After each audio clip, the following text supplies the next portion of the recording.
I quit school at 9th grade. I had great marks, I was a smart kid, but I didn't care. They weren't teaching what I want. I didn't give a shit. It's important in life if you don't give a shit. It can help you a lot.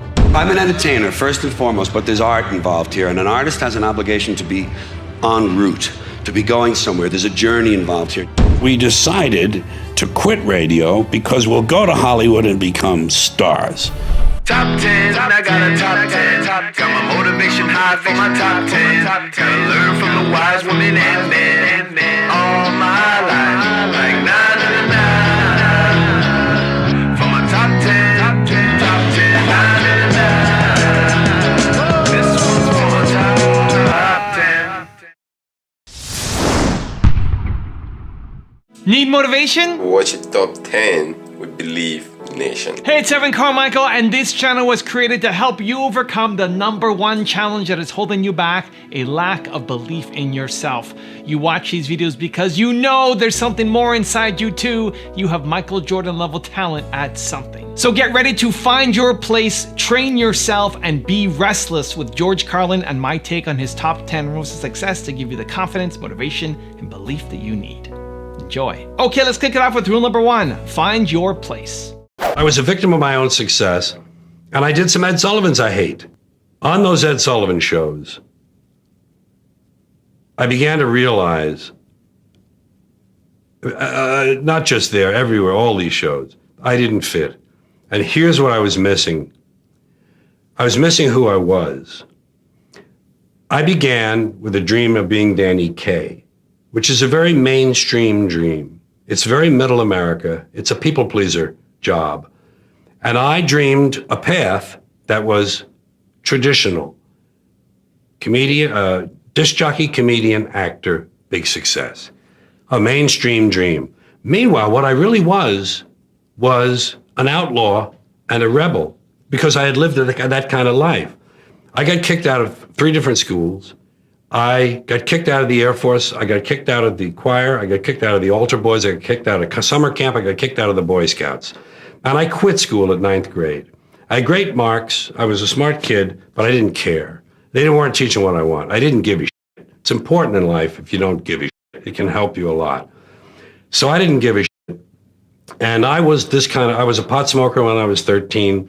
We broke the law. We broke into cars. We broke into offices. We broke into Columbia University. We broke into stores.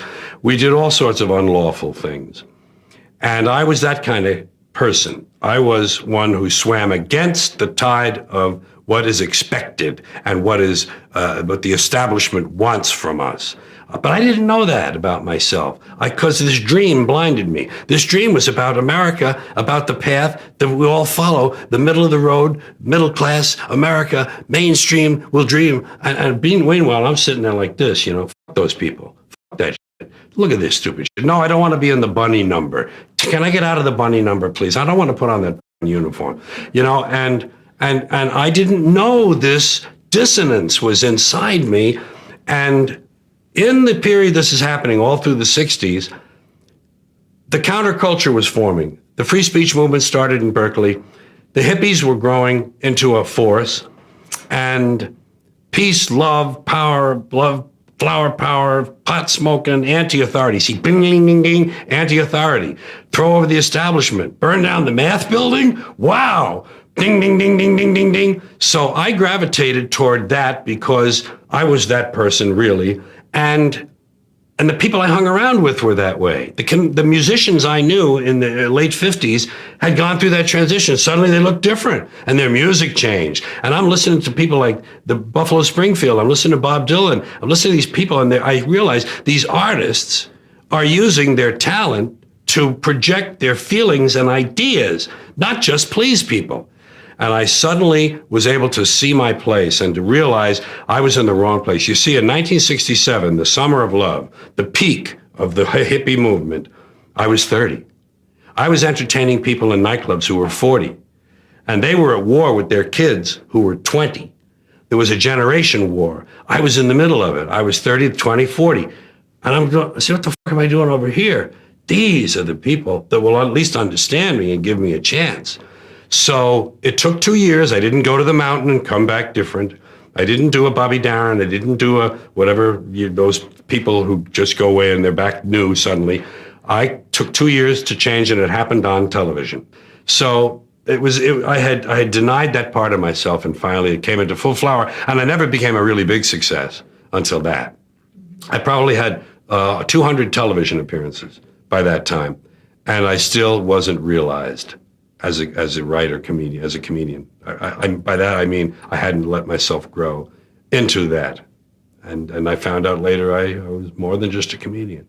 Rule number 2, train yourself. This was a turning point in my life, and it's one that people should know about.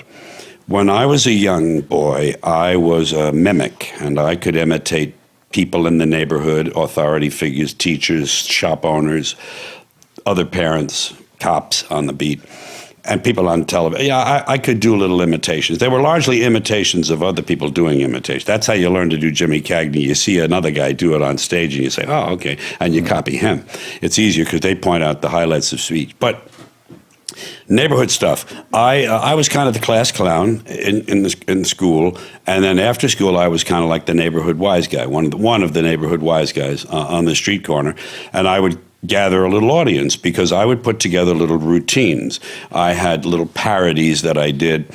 I lifted things everyone steals from comedians when they're starting. So I would steal imitations in Humphrey Bogart and Jimmy Cagney and Peter Lorre, and I would do fake commercials that I had heard or read in Mad. Well, Mad Comics came along a little bit later. There was another magazine called 1,000 Jokes. And I put together little routines, and they would say, Georgie, hey, Georgie, do that thing about such, and I would stand up and do it, and it would come out differently each time.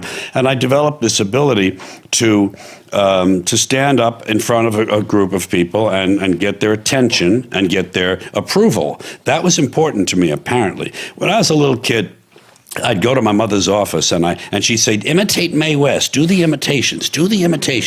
And I would do the imitations for the ladies in her office, and they would laugh. And I noticed, I don't remember noticing this per se, but I must have noticed that this got me the attention of adults. Because don't forget, I was alone in that house most of the day. When I wasn't in school, I came home and I was alone. I got the attention of these adults, and I got their approval through their laughter. They were more or less saying, good boy, George, good going, way to go. Yes, he's good, he's cute. Ain't I cute, ain't I clever? That's what this job is. So as a youngster, I wanted to be a comedian. I was probably only 8 or 9 or 10 years old when I began to form an idea that I wanted to be in the movies like Danny Kaye and like Red Skelton. And I called that being an actor, but it was actually being a comedian. And pretty soon I found out the word comedian, and I wanted to be a comedian. And when I graduated from 8th grade, the last thing I graduated from, by the way, my mother asked me what I wanted, and one of the brothers at school, Brother Conrad, had told us that he can get a clergyman's discount on cameras. So I asked him if he could get a clergyman's discount on tape recorders. Now, this was 5 years after the Second World War. Tape recorders had come out as consumer items, but they were as big as a small Buick. They were large. They were like this big, and you had to buy them in a showroom up above the street. They weren't on sale in stores. I bought this big Webcor, long story, and I'm keeping it long, that I used it to do voices and do little sketches and skits and fake radio shows and fake newscasts and commercials. And I used it to more or less train myself for the thing I wanted to do. My mother was very progressive to have bought me that as a graduation present. I mean, she was a far thinker to see that in me and go ahead and foster that and reward that. Even though she didn't want me to follow it, but she knew it was a healthy thing for me to be doing. Rule number 3, be restless. Why do you still care enough to keep, you're at a point in your life where you could go back, you could do your month in Vegas and Florence Henderson could open up and you could go and hit a couple of balls and then some pinball. Yeah. Why do you still care so much? Well, I'm not comparing myself to any of these people, believe me. But you wouldn't say to Picasso, when are you going to put those brushes down? Get rid of the canvas. You've done it. Right. I'm an entertainer, first and foremost, but there's art involved here. And an artist has an obligation to be en route, to be going somewhere. There's a journey involved here, and you don't know where it is, and that's the fun. So you're always going to be seeking and looking and going and trying to challenge yourself. So without sitting around thinking of that a lot, it drives you and it keeps you trying to be fresh, trying to be new, trying to call on yourself a little more, you know. Rule number 4, organize yourself. Write everything down. You have to write. You have to write. Write all your ideas down and classify them. My first boss when I was 18 told me that. He said, find a folder, put your ideas on paper. Any idea you don't think you can use it now, if it seems useful, put it down on paper, and then classify it. Because good ideas don't mean anything unless you can find them again. Yeah, you can't go through a pile of papers 10 years old of notes. You have to, now you can use a computer. Before that I had index cards and things. You have to be able to find race, religion, business, government, politics, men and women, sex, you know, and then those categories, you break them down into categories. So organize yourself. Also, if you want to have more confidence, check out my 254 series. They're free. The links to join are in the description below. Playing these characters and doing this, it's been a great combination, like a really good year to just push the envelope. And I think that's always what I want to do. What the hell? What the hell? You know, whatever. I just want to be myself. And we have trouble, we're like, oh my God, I just want to give up. Did you ever feel like that? Like, all the time. All the time. And then you push through it. Rule number 5, cooperate. I think being on this planet, one of the first things people would say, if we were all dumped down here, let us say there were only 10 of us, and we were dropped into this planet already formed. One of the first things we would say after a moment or two would be, is everybody okay? Let's get something to eat. And that should be the first thing any society says. Is everybody okay?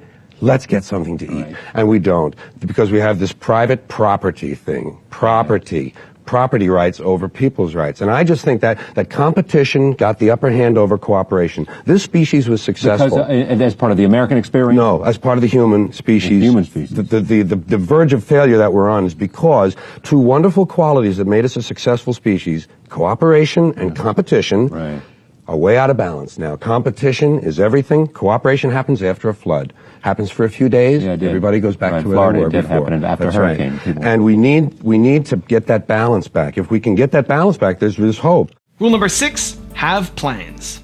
You've always been a planner. Yeah, you had this optimistic plans, they call it. This optimistic attitude that if you planned it well enough and you meant well, it's going to happen. You believe that? Well, I would only plan things I felt, that obviously that I wanted and thought I was qualified for. But this is the good example of this career planning. When I was a kid, I said, well, first I'll be. I wanted to be an actor. I called it actor because I saw them in the movies and I knew they were movie actors. So Danny Kaye and these guys, I thought actor. Okay, so first I'll be a stand-up comedian. And don't forget, when I was a kid, the only place stand-up comedians worked was nightclubs. Right. Those kind of really more or less sophisticated places where you saw in the movies, and people danced and there was a singer and there was a comic and I never got into those places. I was too young, and it wasn't in my world. So I knew about comedians from radio and from television later, but movies when I was a youngster. So I aimed at that, and I thought, well, the way to get there would be to first get into radio. That would be my first move, because then I could practice using my voice and I could learn to speak and do a lot of these things without an audience directly in front of me, which is the usual thing in radio. They're not sitting in the studio. And therefore I wouldn't be as nervous or afraid, and I could kind of build up my confidence, and then I could become a stand-up comedian, because by then there were further venues for comedians. I thought, then I can be a stand-up comedian, and then I can go, then if I'm really good at that, then they have to let me in the movies. And that was the way I looked at it. They had to let me in the movies. And that was the plan, and it became more sophisticated as I went through 13, 14, 15 years and started to actually think of ways to go about it. Rule number 7, don't take no for an answer. Don't take no for an answer. If it's not working well that night, it's not you, it's the audience. Blame it on the audience. Because if it worked on Friday night, it ought to work on Saturday, and if it doesn't, it's their fault. It's oversimple, but you know what? It works as a formula. Just go on and do the Sunday night show and forget Saturday night. Keep kicking them in the nuts. Rule number 8, give up things that hurt you. Gotta have luck in this world. Part of it's your genetic makeup, that's luck. And then what you do with it is also partly genetic, because hard work is genetic. The desire to do hard work, the willingness to work hard and be determined and not be turned aside, that's all genetic too. It can be altered and a little reinforced, but some of the people who had so much edgy promise, they died young. I mean, Lenny Bruce, Sam Kinison, Andy Kaufman in his way, Sure. Freddie Prinze, John Belushi, Bill Hicks. Right. And it's just, I don't know, of course, Bill had a natural disorder of his own. I think so did Andy, but it's not always behavior, but sometimes it's just genetic. But it's just that I think there's a degree of luck and intellect involved in giving up things that hurt you. The drug and alcohol thing, it seems to me, comes down to this. Drugs and these things are wonderful. They're wonderful when you try them first. They're not around for all these millennia for no reason. First time, mostly pleasure, very little pain, maybe a hangover. And as you increase and keep using whatever it is, the pleasure part decreases and the pain part, the price you pay, increases until the balance is completely the other way and it's almost all pain and there's hardly any pleasure. At that point, you would hope, then the intellect says, oh, this doesn't work anymore. I'm going to die and I'll do something. But you need people around you who can help you, and you need something to live for. You have to have something to look forward to bring you out of it. You know, there are a lot of people who don't have a lot to live for, and they're sort of stuck inside. Rule number 9, follow your dreams. I was out of a job for a while, and then I got called down to Fort Worth, where another guy from radio in Shreveport had moved on, a sales director, and he wanted me for their station in Fort Worth, so he brought me down there. So #1 station, I got the homework shift, 7 to midnight, answered my own phones, took all my own requests and dedications, and suddenly one day Jack Burns showed up from Boston. He says, I'm going out to give Hollywood one last chance at me. That was his attitude, which is the way to look at things. And his tires were bald, so luckily a news job had opened that day, and he got that job, and he was my nighttime newsman. And you know the rest. We went down to an after-hours comedy joint, which was really a coffee house called the Cellar in Fort Worth. And we did impromptu sketches every night, impromptu skits and two-man stuff. And it was so successful, we left radio. We said, screw this. You know, we had great jobs. We were making like $300, $400 a week. It's 1960, and we're in Fort Worth, a good market. And we could have gone on from there, but we decided to quit radio because we'll go to Hollywood and become stars. Because we have this filthy act that we did. Filthy. It was just, and in those days, filthy comedy didn't have a market for it at all. And there we were, how naive, but how wonderful when you're in that age period, to just get in my newly bought Dodge Dart Pioneer with the tinted windows and the AM/FM radio, and drive to Los Angeles on spec. You know, on speculation, we had about $300, and we got lucky out there. We got lucky. I got lucky every time I turned around. Well, when you went out there, you got a job at a club. Yeah, no, what happened was this. First, we went out there and we were looking to see how we could get into show business. We knew we had this act we had written, and in the daytime we'd write stuff and learn it. Terrible. So we would go to places and look at other people, and we would hang around Dino's on the Strip and figure Frank Sinatra might come in. We hung around the Brown Derby one night, and Rock Hudson came floating through, and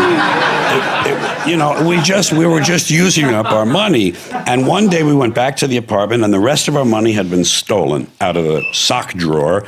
Good hiding place, George. And we had no money. So we thought, well, gee, we hadn't counted on that. And we had vowed not to work, just to go straight into show business. We didn't want jobs, none of that bellhop stuff, none of that car hop, none of that stuff. We won't go into radio out there. But what happened was the only thing we knew was radio. And the only thing we really felt we deserved was radio. The second biggest market in the country. I mean, it was sheer lunacy to expect to just get into that market. But we went around. We went first to KFWB, #1 in the market, top 40 station.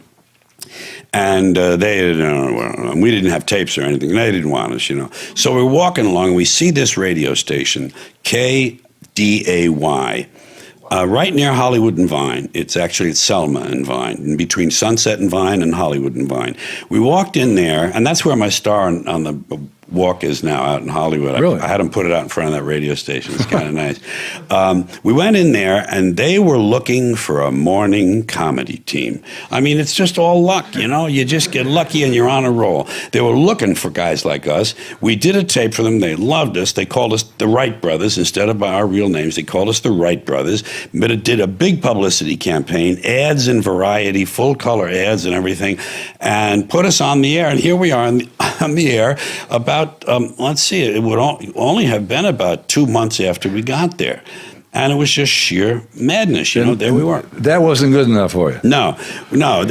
What we did was still work on the act. We're going to work on the act because this is only a stepping stone, you know. And now we're making about $500 a week each, you know, and that's good, and we're great.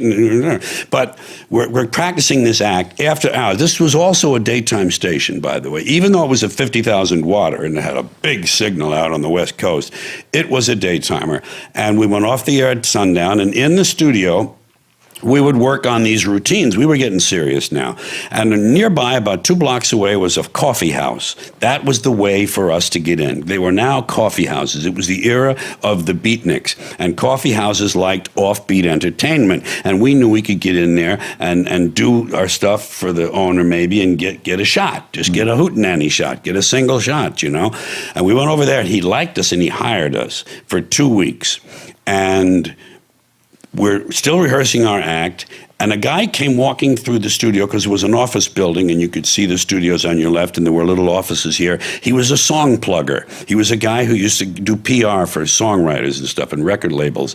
And he saw us, and he used to be the road manager for Rowan and Martin. And he says, I think you guys could make it, you know. So we gave him he became our manager. We went in this little coffee house. They held us over for 6 weeks. Lenny Bruce came in and saw us. Mort Saul came in and saw us. And based on that, Lenny Bruce, we got a contract with GAC, one of the biggest agencies in the country. They had New York offices, Chicago, and Beverly Hills offices. And we got into nightclubs where we quit radio again. We quit. We said, no, sorry about that. We got something to do. And we went on and began a career that worked out very well. 2 years together. We were on The Tonight Show with Jack Parr that October. We drove out of Shreveport in March. And that October, we were on NBC television at night on the biggest show for a comedian. It's just stupid, you know. But, man, it can happen. It can happen. And rule number 10, the last one before a very special bonus clip, is speak from the heart. By the way, speaking of American values, aren't we about due to start bombing some small country that only has a marginally effective air force? Seems to me like we're a couple of weeks overdue to drop high explosives on helpless civilians. People who have no argument with us whatsoever. I think we ought to be out there doing what we do best, gang, making big holes in other people's countries. I hate to be repetitious, but God, we are a warlike lot, you know? We can't stand not to be with somebody. We couldn't wait for that Cold War to be over, could we? Just couldn't wait for that Cold War to be over so we could go and play with our toys in the sand. Go play with our toys in the sand. And when we're not invading some sovereign nation or setting it on fire from the air, which is more fun, then we're usually declaring war on something here at home. Do you ever notice that? We love to do that, don't we? We love to declare war on things here in America. Anything we don't like about ourselves, we have to declare war on it. Don't do anything about it. We just declare war on it. We got a war. It's the only metaphor we have in our public discourse for solving a problem. It's called declaring a war. We got a war on poverty, the war on crime, war on litter, the war on cancer, the war on drugs. But you ever notice there's no war on homelessness, is there? Nah, no war on homelessness. You know why? There's no money in that problem. There's no money in that problem. Nobody stands. It's true. Nobody stands to get rich off of that problem. You could find a solution to homelessness where the corporate swine and the politicians could steal a couple of $1 million each. You'd see the streets of America begin to clear up pretty goddamn quick. I'll guarantee you that. I will guarantee you that. Now, so, I got an idea for homelessness. You know what they ought to do? You know what they ought to do? Give the homeless their own magazine. Give them their own magazine. It would make them feel better, for one thing. That's a sure sign of making it in this country. Every group in this country that makes it and arrives at a certain level has its own magazine. You have Working Mother magazine, Black Entrepreneur magazine, Hispanic Business magazine. In fact, any activity engaged in by more than 4 people in this country has got a magazine devoted to it. Skydiving, mountain climbing, snowmobiling, backpacking, bungee jumping, duck hunting, shooting someone in the asshole with a dart gun, off. They probably have a magazine for that. I'm sure they have. I know they have a magazine. Walking. There's actually a magazine called Walking. Look, Dan, the new Walking is out. Here's a good article, putting one foot in front of the other. Give them their own magazine. Give them. Give the homeless their own magazine. You know what you call it? Better Crates and Cartons. Then when they get finished reading it, they can use it to line their clothing. That's a good, sound business solution. That's the kind of answer you get from a conservative American businessman. Say, yeah, let them read it. When they get finished reading, they can use it to plug up the holes in them piano crates they all seem to like to live in. A good, sound, practical, conservative American business solution. I'll tell you what they ought to do about homelessness. First thing, change the name of it. Change the name of the condition. It's not homelessness, it's houselessness. It's houses these people need. A home is an abstract idea. A home is a setting. It's a state of mind. These people need houses, physical, tangible structures. But where are you going to put them? Where are you going to build them? Nobody wants you to build low-cost housing near their house. People don't want it near them. We got something in this country, you've heard of it, it's called NIMBY, N-I-M-B-Y. Not in my backyard. People don't want any kind of social help located anywhere near them. You try to open up a halfway house, try to open up a rehab center for drugs or alcohol, try to build a little home for some retarded people who want to work their way into the community. People say, not in my backyard. People don't want anything near them, especially if it might help somebody else.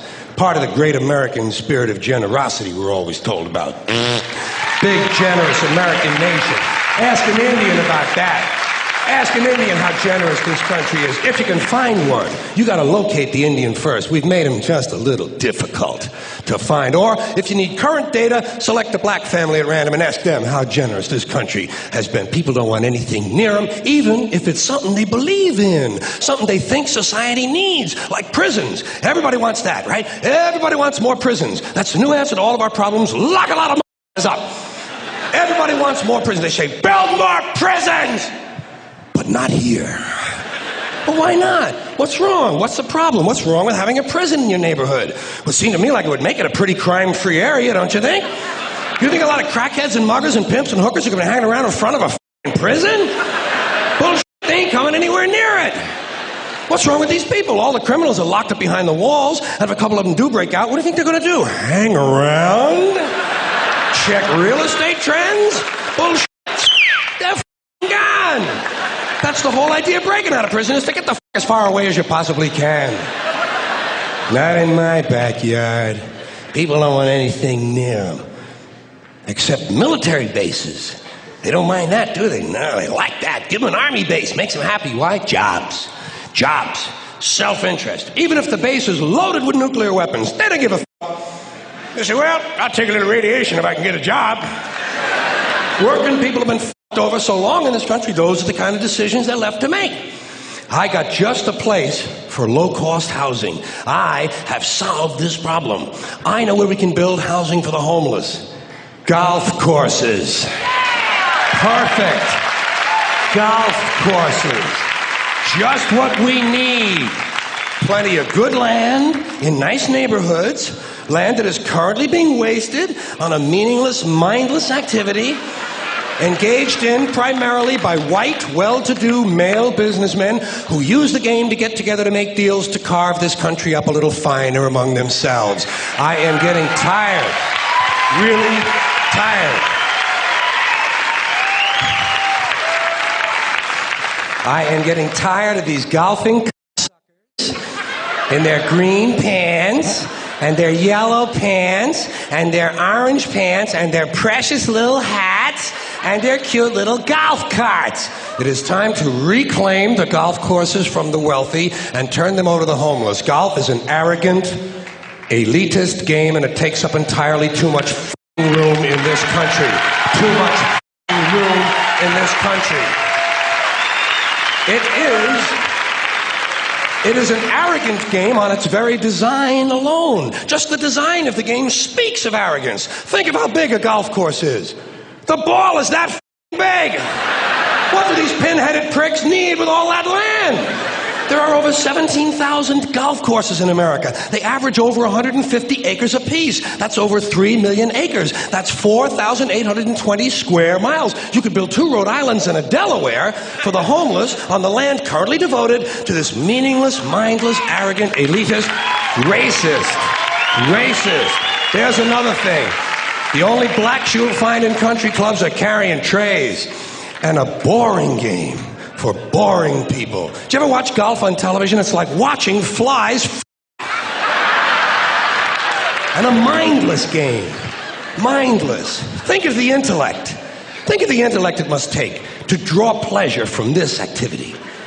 Hitting a ball with a crooked stick and then walking after it. And then hitting it again. I say, pick it up, asshole. You're lucky you found the thing.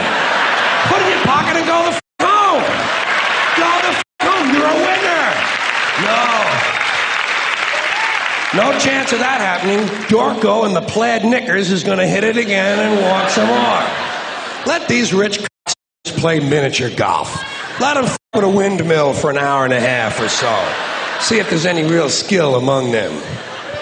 Now, I know there are some people who play golf who don't consider themselves rich. F*** them. And shame on them for engaging in an arrogant, elitist pastime. Hey, here's another place we could put some low-cost housing. Cemeteries. There's another idea whose time has passed. Saving all the dead people in one part of town? What the hell kind of a superstitious, religious, medieval bullshit idea is that? Plow these up, plow them into the streams and rivers of America. We need that phosphorus for farming. If we're going to recycle, let's get serious. Now I have a special bonus clip from George Carlin that I think you're going to enjoy. But before that, it's time for the 3-point landing questions. Let's go from just watching a video to taking action. Here we go. Question number 1. What's the dream you have that you need to follow? Number 2, what's one thing that hurts you that you need to give up? And number 3, where are you going to not take no for an answer? And if you like this video and promise you take action after watching it, we don't just watch videos, we take action. Put a hashtag believe down in the comments below, make that promise to yourself, and then get to work. There's a new roach spray on the market. It doesn't kill the roaches, but it fills them with self-doubt as to whether or not they're in the right house. Here's a little fun you can have. Go into a gift shop and ask for your gift. Just tell them I saw your sign, I came in for mine. Save you people the trouble of looking for me. Doesn't impress them, but it keeps them on their toes. Some people see the glass as half empty. Some people see the glass as half full. I see the glass as too big. Very nice. Here's something you don't hear too much. Dad, you really ought to drink more.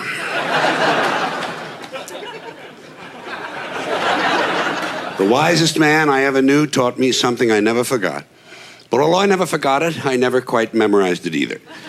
So what I'm left with is having heard something really wise that I can't recall. Do you ever have chicken at lunch, and then you have chicken again at dinner, and you wonder if the two chickens knew each other?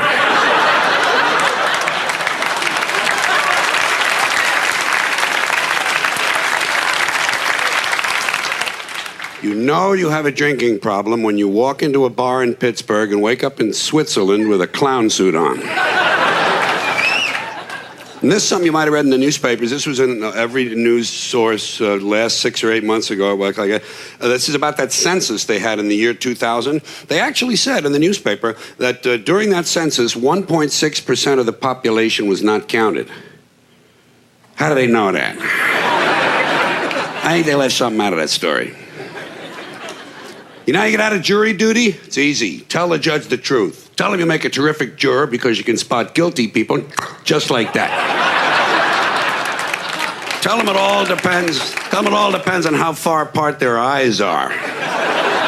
You'll be on that bus before you can say justice sucks.